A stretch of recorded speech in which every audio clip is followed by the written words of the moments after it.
So when there's no blocker or peeling blocker, what's our best swing? I'm gonna say 7 out of 10 times. So probably right at the guy that's peeling, right at his head. This is where I would go, right? How much in volleyball would you want to hit directly at somebody? Okay, so I get what you're saying.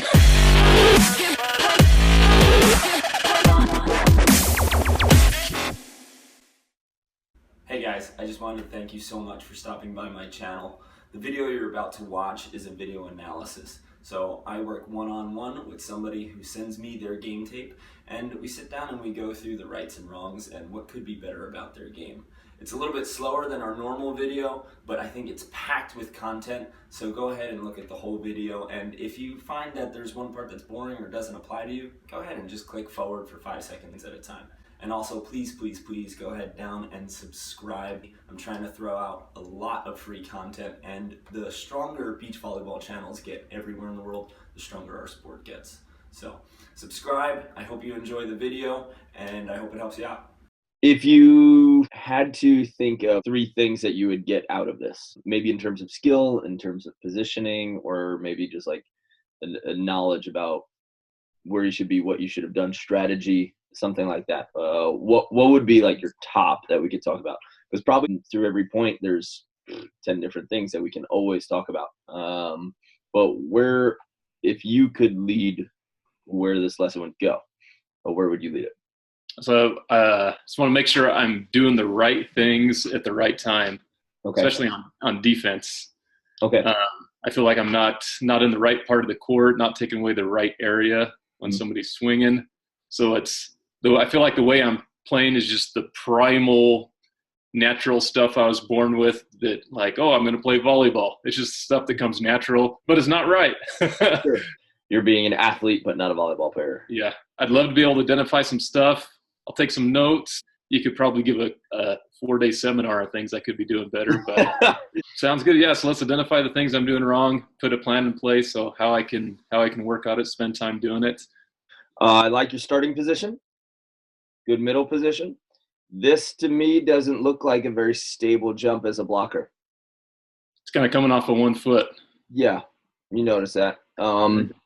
As we're blocking, well, okay, a couple things. But as we're blocking, first of all, lots of little shuffle steps.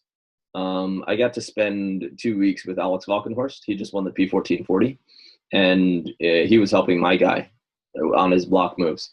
And one of the big things that we harped on was tons of tiny steps, because the adjustments that you have to make are so critical because it's by the inch.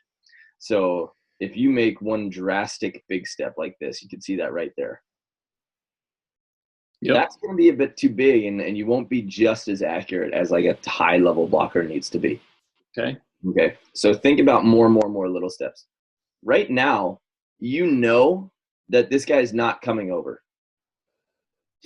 Right? He's not coming over on 2. Yes, I can see that. At this point, as soon as you know that the answer to that question, is the setter attacking me? No. I start finding my lineup for this guy. So this guy's already here. Now, right now, all right, he's not attacking. Your eyes should be shifted over to this attacker. Okay. Yeah. We should start getting a feel for him, where he wants to go. And then we get the ball quickly to make sure that the ball's not coming over. Right? And then we can look at the hitter. And the hitter will tell you everything. And from this position, do you think that this hitter can hit down faster and harder than your defender can handle? No, he won't be able to. Okay. So right away, we see that maybe we could have peeled here. This is a good opportunity to just leave the net. Okay, so that's one. So little shuffle steps. As soon as you know that the setter's not a threat, start getting your attention on the hitter. You still need to track the ball to know if it's going to be too tight or if it's going to be an overset. But you need to start feeling where the hitter wants to go, where he intends on going, so that you have smaller moves later. Nice pass. Ooh, this is fun. Okay, I'm going to critique this other guy over here. Okay. Look, he left an open net on 2. So you did something great. You stayed with the setter to make sure that they couldn't attack.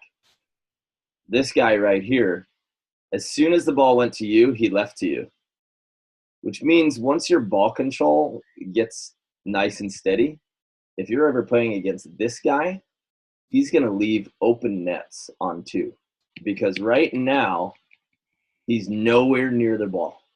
Yeah. So if you had a partner who gets pretty comfortable hitting on 2, or if you receive any short balls after the first play, I already know that this guy's not going to be ready to defend on 2, right? And the setter is the first attacker. That's right. Okay. Not a bad set. It nearly found your right arm, but you see how you had to kink over there? Yeah. So maybe you're too far away, or maybe the setter didn't push, but once you're that far away, your setter does have to push it out to your right arm. You could have made it a little bit easier by moving to him. You can see yourself, you pass, and then you move slightly away. Most higher level right sides pass and then move towards their setter.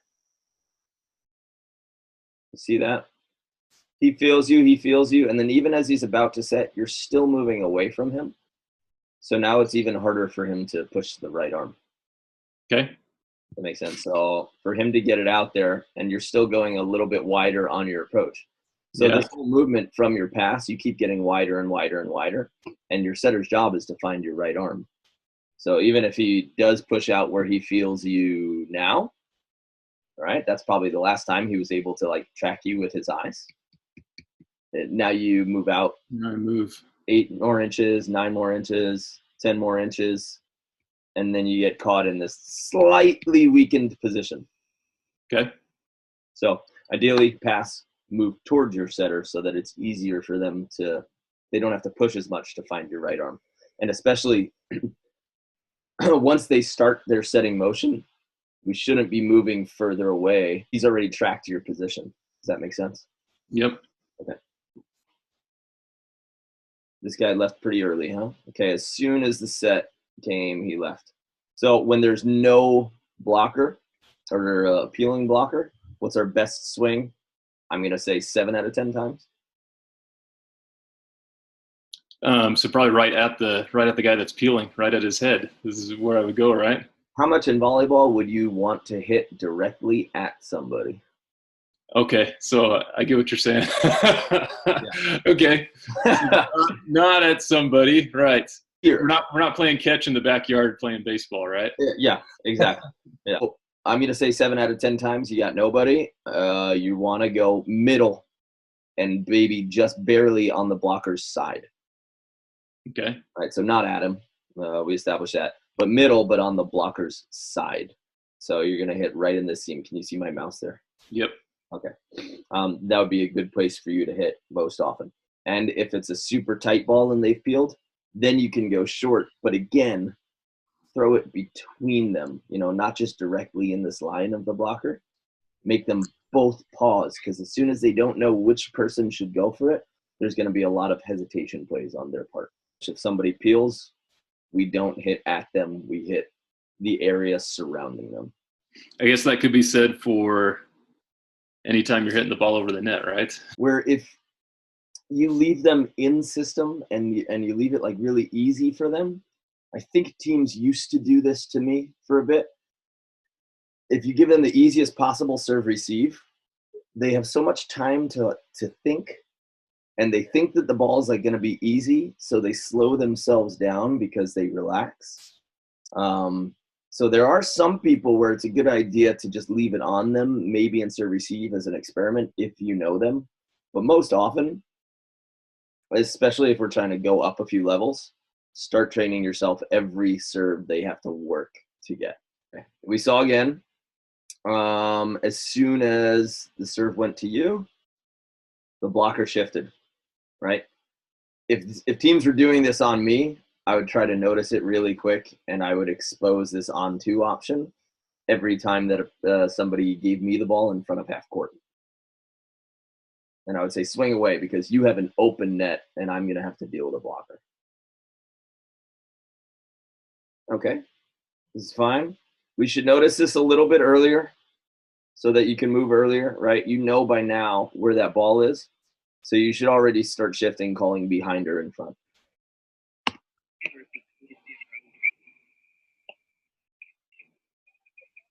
Okay. Well, once we're here, we should move this really early because right now, again, your setter's job is where's your right arm. So he can't tell if I'm running around sideways on the court. Exactly. Right. So he doesn't know where your golden spot's going to be. So he lays it up inside, which is actually a really good set compared to where you were. So that inside your right arm would be right here if it were perfect. Let's see. I mean, he tracked you and he laid up a great set, right? Because he put it just inside your right arm. I think you got caught moving a little bit too much. And then this movement shows that you're moving towards a place when you don't really know where that place is. I can see what you're saying. If I'm watching the trajectory of the ball, then I should know where the ball's going to go, and I should be getting to that spot rather than assuming it's going to come to me. And what we're going to talk about is timing step. I put up a blog a while back, and it talked about offensive timing steps. So if you're going right, left in your approach, your right foot should fall on the ground at the same time or just after the set. That's the timing step for an up and down set. And then if you have faster sets, maybe your left step will be on the ground, so your second step will be on the ground when the setter's touching it.